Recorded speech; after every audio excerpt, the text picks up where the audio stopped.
We're going to kick things off with Charlo, who suffered a cut but unanimously defeated Montiel this past Saturday. Now, moving forward, there are 3 other belt holders, but 2 of them seem to be destined to face each other at the end of the year. That's Triple G and Murata, leaving only one man, Demetrius Andrade. Here's Charlo's thoughts on facing Demetrius.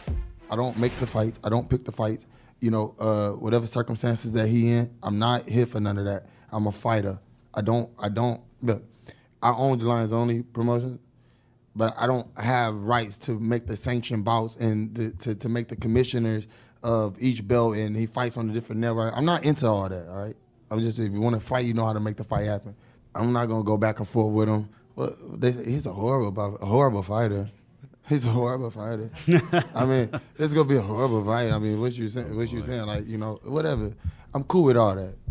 You know, I'm not here to talk about anybody. We warriors. I'm down to get in the ring with anybody. I just showed y'all a fight. Like, you know, let's see if he can beat dude I just fought. You know what I'm saying? And then we'll talk. Like, you know, like, whatever. As usual, news travels fast. Andrade got wind of it, and this is what he said on Twitter. Future of boxing, making himself look like a damn fool. He say I'm not a matchmaker. Benavidez need to be vaccinated. Andrade got to beat Montiel first. Laughing my A off at his excuses. At least Twin Charlo got some balls in trying to be undisputed. Jamal, let's unify in September. # you scared. Now, there's a bunch of fights out of there we want to see, fights that are actually being made, and we will see. Where does this rank in all of these fights? Well, I mean, this ranks high. I mean, top 5 in boxing, in my opinion, now, or at least top 7. Now, here's the thing, Brock. I do feel that there's, I'm optimistic about this now because Charlo has never had this tone towards Demetrius Andrade. He's saying that he's willing to fight anybody. You know how to make the fight happen. He's never really said that before. He's always kind of diminished his career and always said that who is he? Who knows who he is? Like, he didn't really care to fight him. But in this particular interview, I mean, I don't agree with the fact that he should have to fight Montiel first. I mean, he's already a world champion.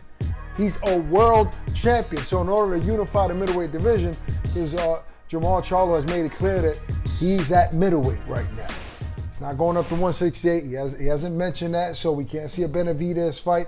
He's mentioned that he wants Triple G, but Demetrius Andrade is a champion in that weight class. But I've never heard Charlo speak in this manner, so I think he's leaning towards maybe the whispers of the crowd and the fans saying that, yo, he's a champion. Why wouldn't you want to fight him? Maybe at this point he's frustrated with that and he actually wants the fight to happen. So maybe Eddie and Al can finally make this fight happen. But it's high on the list. On one hand, it seems like Jamal wants this fight now, but then at the end to say, okay, let me see you beat this guy, Montiel, first. Now, nobody wants to see Andrade fight Montiel. Matter of fact, even if you fight for a vacant belt, or even if you had an interim belt and you just got promoted to full champion, because that's like what happened to Jamal when he fought Brandon Adams. You know, that was elevated to a real full title. So you're a champion. That's it. Demetrius Andrade is a champion. There's no more having to prove yourself. Unfortunately, I don't care if you fought nobody. If you got a strap, then I think these guys should unify. So it might not be the best fight of 2021, but it's a fight that we need to see. As we inch closer to a fight date announcement for Joshua Usyk, the usually reserved Anthony Joshua has been quite vocal in recent months before and after the Fury fight failed to materialize. The latest example, the comment that unified heavyweight champion of the world made to Sky Sports responding to Deontay Wilder saying he'll run through him. I'm an elite level fighter, not one of those tomato cans he's knocked out. He better watch what he's saying because when it comes to me and him, I know what I'm capable of doing. He ain't an elite level fighter. I've never seen a fighter going to war with one weapon, his right hand. Top level, that doesn't work. As we've seen now, he struggles at top level, and there's a lot more of us waiting for the opportunity to kick his butt. Now, Barack, I like this Anthony Joshua, just like I like this new Canelo Alvarez. I like these fighters that are normally soft-spoken and do their talking in the ring sometimes you have to be vocal. Sometimes you have to poke out and step out and say something because the fight fans want it. Listen, this is entertainment. Don't forget, this is entertainment. And sometimes you have to entertain people before you get inside the ring, right? Especially when you're a superstar like Anthony Joshua. So I'm not upset with it. I like it. I just hope he actually fights Deontay Wilder one day. Whether Wilder beats Fury, loses to Fury, that's a fight I still want to see. It's always good to see that aggressive side of Anthony Joshua. I heard him say this before about going to war with one weapon. I think that's what Malik Scott is working on, you know, giving Wilder the weapons that he used to have, like when he had in 2015 when he won the title against Bermane Stiverne. So I think they're working on that. But as far as this fight, you need talk like this because who knows if, let's say Wilder wins and then PBC might want to forget about Anthony Joshua because they felt in the beginning Anthony Joshua was forgetting about Wilder. So who knows? So if you start to talk now, then if Wilder wins, he'll be ready to fight Anthony Joshua.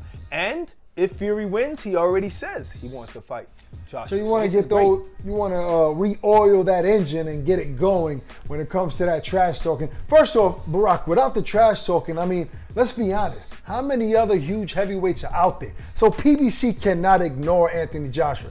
They can posture and they can act like it's not important, but he's still one of the top heavyweights in the world with drawing power, big money fight. So whatever happens with Fury and Wilder, Wilder doesn't have a bunch of other big opportunities like a Joshua fight. So I'm just tired of people trying to blackball each other or X each other out or kind of ice each other.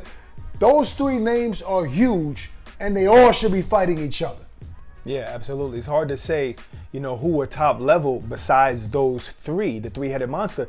Besides maybe like a Ruiz and Luis Ortiz, and Wilder already beat one and Anthony Joshua beat one. So I guess that one weapon does work at the high level, but and we let's still not want to see forget, that fight. let's not forget Joshua is hopefully about to fight Alexander Usyk, who people feel is one of the most skilled heavyweights. So if he gets him out the way, then there's no question, who are the top guys in the heavyweight division, which in my opinion, I think Joshua will get past him. So hopefully we see that fight at some point, Barack, maybe next year, all right?